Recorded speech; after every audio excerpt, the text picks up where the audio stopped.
Oh, nurses are no longer essential. Isn't that cool? We're gonna roll back their wages by 3% because, haha, fuck you. I love it when conservative governments accidentally do good.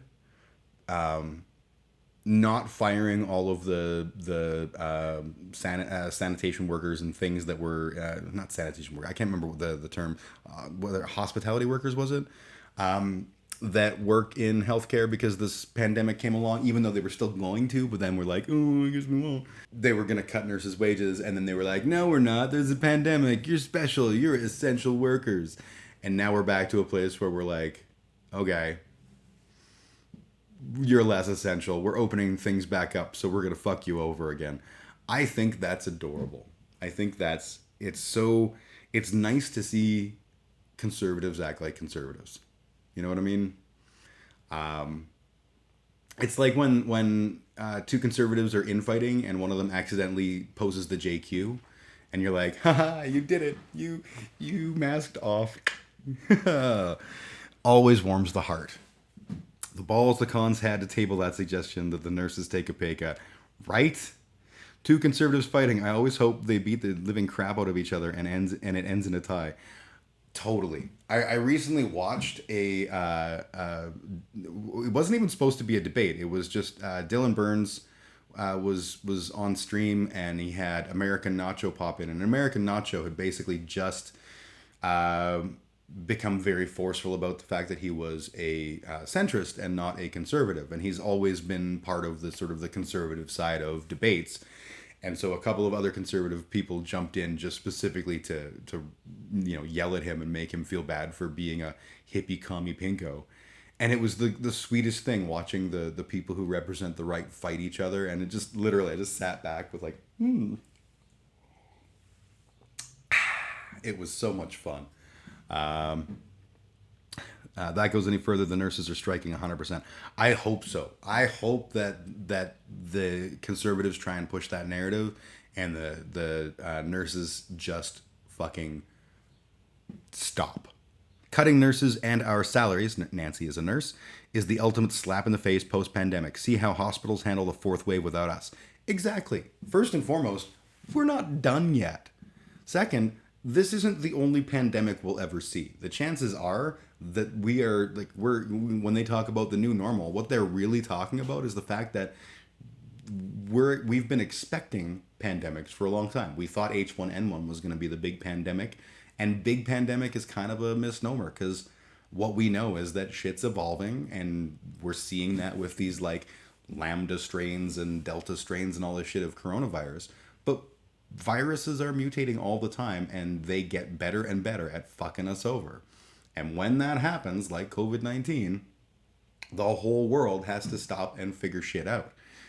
And one of the most important groups are nurses and doctors and the guys that change the patients when they soil themselves, and all of the people in the healthcare industry. It's a good industry. It's an important industry.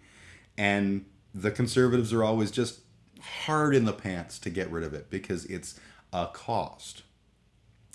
Healthcare should be a cost. Healthcare should be a cost. It should be a thing that a society does to better protect the people who need protection. That's kind of what makes a good society. It's a good system, not industry. Yeah, it's not an industry. You're right. Did I say industry? Because if I did, then that's the wrong word. Healthcare isn't an industry. We can create a healthcare industry, and what we create is a very toxic environment. I'm looking at you, America, where people's health is secondary to people's income ability. The concept of public health care is that as a society, we value the health and welfare of our constituent members, all of them, not just the rich ones and the super rich ones, everybody. Nurses are integral to that system. Nurses like my friend Nancy are one of the reasons that we were able to make it through this fucking pandemic. It's a good thing that they exist. It's a good thing, and we should be rewarding them for putting themselves in danger. And when the reward is, hey, how about we pay you less? That'd be cool. Probably not gonna be all right. I feel like maybe that's a bit of a disservice to the danger and hard work that they endured for the last year and a bit. And I hope we see some action at the polls as a result. I hope no matter what, that when we have the next election, which couldn't come fucking soon enough, that we don't have the UCP in power anymore. I miss those sweet golden years where Rachel Notley was the premier of Alberta and was like doing good things and using sound policy. And I know you want to say, oh, socialism. First off, not a socialist, more like a Lougheed conservative. But yeah, let's have some socialism for a bit. Because I'm tired of capitalism taking money away from nurses and selling off hospitals and generally fucking over the people and being like, maybe you should not be poor. Have you considered bootstrap pulling? Because I'm fucking tired of that shit. I'm poor. I'm not a real poor. I'm a poor on paper, dealing with life.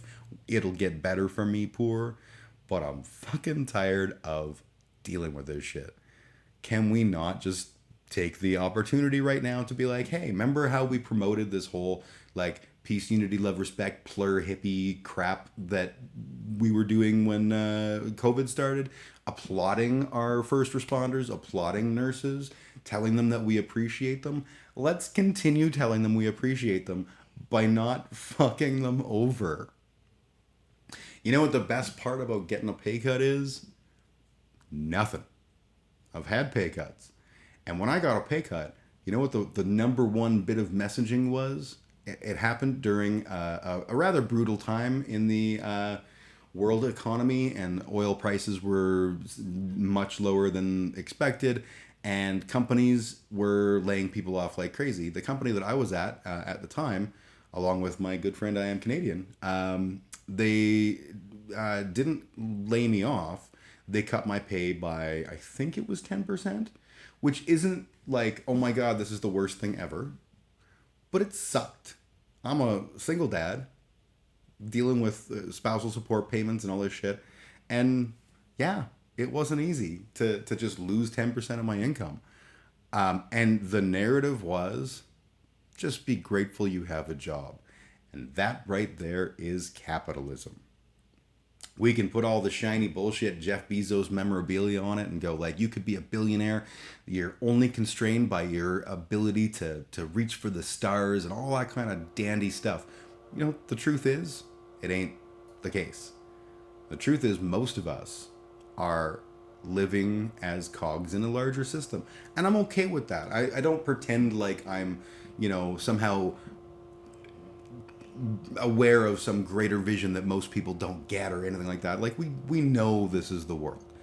We deal with it because it's the world that is around us, and we kind of can't individually change it. Maybe I can like go off grid and stop shaving and all that kind of stuff. But at the end of the day, I make the decision to go to work and do what I do, and that's fine. I'm okay with it. But then to be like, we're gonna pay you less. Just be grateful you have a job, which I guarantee you will be the message that they give to the nurses if they continue to threaten to cut their. Just be glad you have a job. Fuck that. Just be glad, government dudes, that they were there doing that job when we needed them. Just saying. Nancy, AHS runs it like an industry. Absolutely does. I survived clients' cuts in the 90s. What didn't is our morale. And now this. Unreal. Totally. This is the thing that people don't understand, is that, like, every time you slash budgets and cut people's income, or just simply don't give them pay raises that equate to a cost of living increase, what you're doing is you're grinding them down. You're making their life a little bit harder. Every time they do that, it cuts the morale of the people. My parents were teachers, and I watched this. When my dad was a young firebrand once upon a time, and was a passionate, excited, you know, really involved, engaged teacher. And I am lucky to say that he wasn't one of those people that by the time he retired, he was just getting a paycheck and bitter. He was still very active. In fact, when he retired, the first thing he did was ran for school board, which he lost to a career politician, because why wouldn't you? But I watched the difference in his ability to withstand all the abuse from outside. You know, every time a teacher says, "Hey, we would like a cost of living increase," the entire world is like, "Well, that's bullshit. You knew the job. You knew what you were getting into when you became a teacher. You get 2 months off." So, you also should have the same amount of money, figuratively speaking, as you did last year, which is what's called a cost of living increase. Is the money better in the pockets of nurses who spend it and pay taxes, or is it better to cut taxes? Well, I think the real answer is we just need to stop taxing, anyone, and then also have all the services. It'll be good. Oh no, wait, that doesn't work. Maybe we should tax the rich in the fucking church. Saving this to digest later, the title alone has me sold. Privatization means less for you and more for me in the name of the lie of efficiency and respect for the taxpayer. 100%. Privatization is such a scam. It's always like, oh, the public system can't afford to run. We need to go and give this to the private industry to run. Let me give you a little hint. Private industry doesn't invest in losers. I know, because they don't invest in me. Walk. Private industry has no interest in losing money. If healthcare is a cost loser, they will not invest in it. And yet, they're clamoring to be able to take on that sweet lucre of healthcare dollar. Why is that?